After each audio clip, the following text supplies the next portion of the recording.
Howdy, let's face it, the market, the economy, our clients are constantly evolving. They're constantly changing. And sometimes it feels like in business that the only way to keep up is to keep growing in a meaningful way. But what does that take? I mean, what does that even mean in business? Well, we're going to talk about that today when we talk about 5 ways to move from very grounded ideas to out of the world ideas for your small business growth. Howdy, everyone. My name is Leslie Hassler. I own Your Biz Rules Business Coaching, and I help women-led service businesses grow and scale in a way that feels profitable, sustainable, so that you can do great work, you can create a financial legacy and a greater impact in your community. And we do that through some methods and methodologies that we call the Scaling Rich method, plus a lot of practical ideas like what we're going to share with you today. So the first thing I'll say is we are going to talk about those 5 moves, but I want to let you know where this is coming from. So I'm currently in the Goldman Sachs 10,000 Small Business program, and I work with a lot of graduates. So I wanted to go through the program, both to be able to work on my own business, but also to get a better understanding of what my clients have been through, to be able to help them better at the end. And one process or one outcome of the program is a growth opportunity. And we had one day, one class, and it's always amazing to me how this one little thing can spark such big ideas. And that's what we're looking for in our businesses. And that is this idea of grounded, kind of heaven or blue sky, if you will, and the out of this world crazy ideas. And so as part of the exercise we went through, we had to take our ideas from a very grounded, practical approach into a blue sky, or what I would call heaven approach, ideal land, and then into the stratosphere, like, oh my gosh, you are crazy idea realm. So that, when I went through that for myself, I was like, oh, I can see how I do this with my clients, but it opened up some insight, some things that I just had not connected the dots before. And so that's why I want to come to you today, so that I can help you connect the dots, so that you can find that next level idea, that next thing that's going to work easier, more profitable, be easier to sustain long-term for your business. So here's step 1.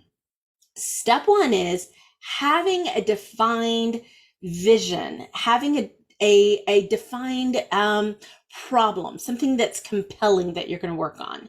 So think of it this way. You are the captain of your own boat. You are the captain, the leader of your business. If you don't choose a destination, a point to which you are moving toward, well, then you're just going to kind of be spinning your wheels. And here's how this might show up for you. So a lot of times when I'm working with my clients, they'll come to me and they're like, look, I know I want something bigger. I know I want to be a visionary in my business. I just have no idea what that means. Can you help? And yes, we can help. We help do this for you, for our clients. But if you're not getting, let me say, if you're in that boat, all right, one of the cautions I want you to look out for is staying stuck in the echo chamber.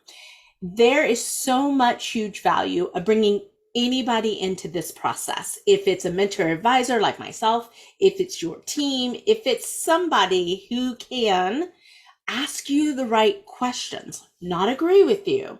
It is not about agreeing with you, but actually push you to thinking deeper and further and bigger about your ideas, then that would actually be a great partner for this exercise. So we want to give you the ability to do that. So if you think about it, I need you to map out what your future vision of this business would be. And a lot of times, and this question we're going to ask again here, but I will ask, what does heaven look like? What does heaven look like for you in your business? What if you had everything go your way? All the things you wanted, stuff that would bring you joy and make you excited for Monday. What would that be? What does that future look like? It's interesting that a lot of business owners, the longer they've been in business, the harder it is for them to answer that question. Okay, when you first start out, you're full of what heaven looks like, right? And then you have some reality and you don't believe in heaven, that future potential. I need you to believe in it again because it's a destination calling us forward. It's a beacon, it's a navigation system. The same way, another way that you could look at this, it is what is the compelling? Compelling means it's important, it needs to be solved, and it's worth investing in. What is the compelling problem that we're solving for our ideal client? A lot of people miss that step. They come up with a great business idea, a great growth idea, but honestly, it's not a compelling problem for their clients. And so they can never sell it. They can never implement it. They can never grow it. So we need compelling, period, right? Whether you're being compelled to your future idea or you're having a compelling problem that you're trying to solve. So one of those two things, that's step one, is defining those. Then when we look at step two, we're going to start off with the grounded ideas. Now, Goldman Sachs presents this as a triangle, and that the grounded ideas are the base of the triangle. Now, here's the thing. Grounded ideas, super easy. You're good at grounded. You're good at practical. You're good at being realistic. That's what all these ideas are. So come up with 10 to 15 grounded, practical, easy ideas, right? We're going to start with these ideas and then we're going to take them into next leveling those ideas, right? To move them from grounded on up. But I want you to grab a notebook, grab a cup of coffee. If you've got a whiteboard and a team, just put these ideas up here. In fact, I will tell you, we keep a tool called a good idea file. Every one of these ideas can go in that file. You don't have to throw them away. In fact, having this repository of ideas is a fabulous way to continue growth year after year after year in your business. So I want you to do that. Easy peasy, 10 to 15 ideas. And that brings us into step number 2. So in our step number 3, in our step number 3, what we're going to do is we're going to expand these ideas. We're going to take it to the next level. So in this realm, I want you to think about 10 timesing the idea. We're stretching it to see what's possible. And we're going to come back to that really important question that I asked you earlier. And that question is, what does heaven look like? If everything went well, if everything was as it needed to be, if you've ever thought, man, wouldn't it be great if? That is this level of your idea. And I want you to think about that. I want you to challenge that. Wouldn't it be great if our clients could do X, Y, and Z? Wouldn't it be fabulous if? What does heaven look like? And so you're really looking at blowing out the idea a bit, giving it some flesh, giving it some form. It's likely not going to be an idea that you could just wham bam implement tomorrow. That's our grounded and practical, right?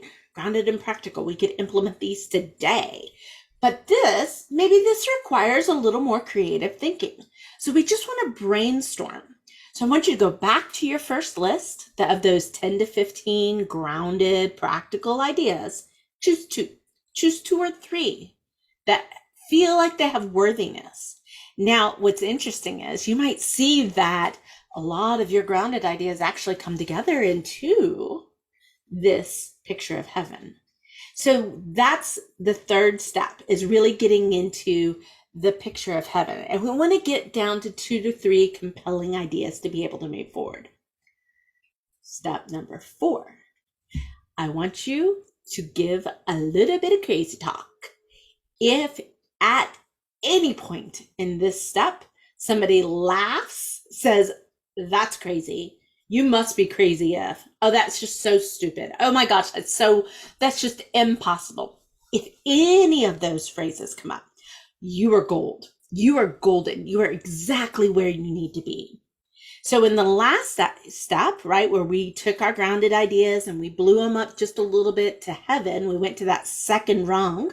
In Goldman Sachs, they call it the blue sky, right? And all I can think of is blue skies smiling at me. Anyways, sorry for the song breakout in song. We're going to the next level. We're coming in, we're bringing our ideas in. So maybe we're only blowing out one of our blue sky ideas here, or heck, do them one at a time, do all three. I don't care. There's no rules to this. But now you're talking crazy. You are thinking 100 times. You are trying to solve problems that there likely is no answer to. There's no crazy way that this could be possible. That's what you're trying to do with this idea. So write out all those crazy ideas. Take it a little bit further. Take it to like, oh my gosh, if we were just thinking it was America, what if it was the world? If we were just thinking it was 3 features, what if it was, totally reinvented things, right? We're shaking up the world with this idea. So I know this sounds strange, but here, let me tell you what my personal experience was going through this. One, I had the recognition to where I had just taken a client from the, I don't know what this is going to look like, into crazy land with her business and showing the potential. Now, I didn't do it all based on me. It was based on her and all the things she was saying. She just didn't know that she was building a picture.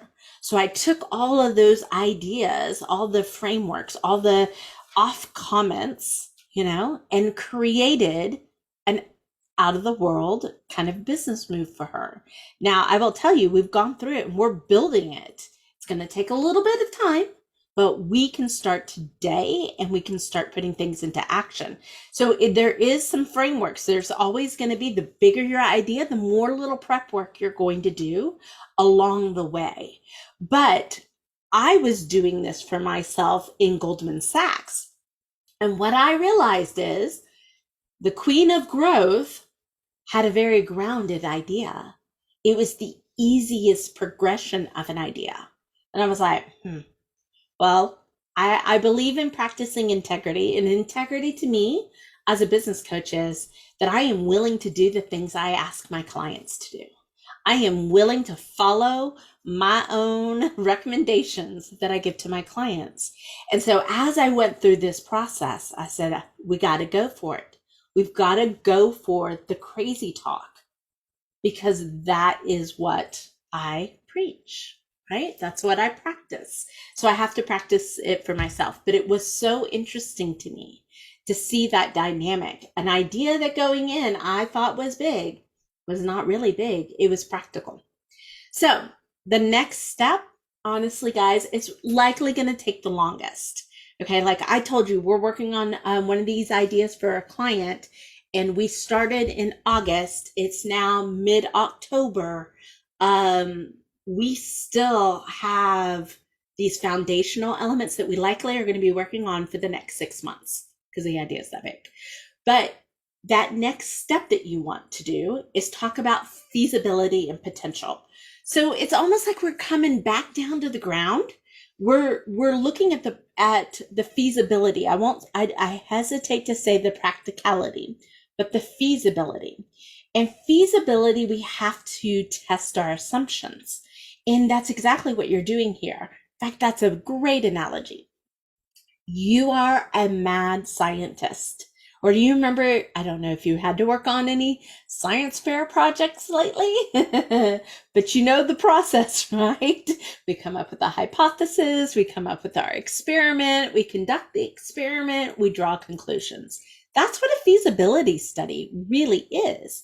You're coming up with the hypothesis of this idea. Now you're going to test it, right? Your experiment. And what do you need to test? Oftentimes you need to test product market fit. Like, do our clients even want this? Does this truly solve a problem? Is this compelling enough for our audience to take action? Product market fit. Then you need to do the business side of it, the numbers side of it, the modeling side of it. How many new client, what would we sell this at? How many new clients? What kind of an investment would it take? What's our return on investment? What does it look like every month for the next year? What does it look like for the next 5 years?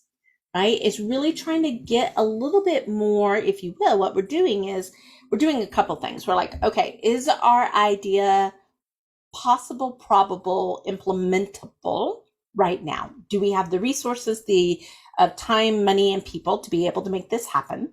Is it compelling? Do people want it? Or will we be building some, it's kind of like, you don't want to be the field of dreams. You don't want to just believe if you build it, they will come. You want to build something people come to. So that is what this feasibility side is all about. And so it's a really crucial step that sometimes my quick start people out there, you know who you are, skip this step. And it can save you a lot of time, money, and heartache of an idea that won't pan out. So we're putting a little pressure test to the system, trying to see what this is. And if you get green lights, if you're like, man, I could see how this would work, it's compelling, people are responding to it, the money makes sense, why not? Why not? You may have just landed on the ultimate idea, the ultimate thing that can take your business to the next level from a really practical, safe way of growth. So that's it for today. I hope you're a little more inspired to kind of move past getting bogged down in some of the details, opening your mind to possibilities, to a little crazy talk now and then. And then you've seen how to take this home, how you can actually bring it into your business. So continue to join me on these videos as we just explore more strategies to get growth and scalability in a way that's both profitable, sustainable, and a little bit of fun along the way. If I can help you any further, please reach out, DM or send us an email. Go to our website at yourbizrules.com. All of those are viable ways for you to get in touch with me. So that's it for today, guys. I hope you're doing well, and may your week be prosperous.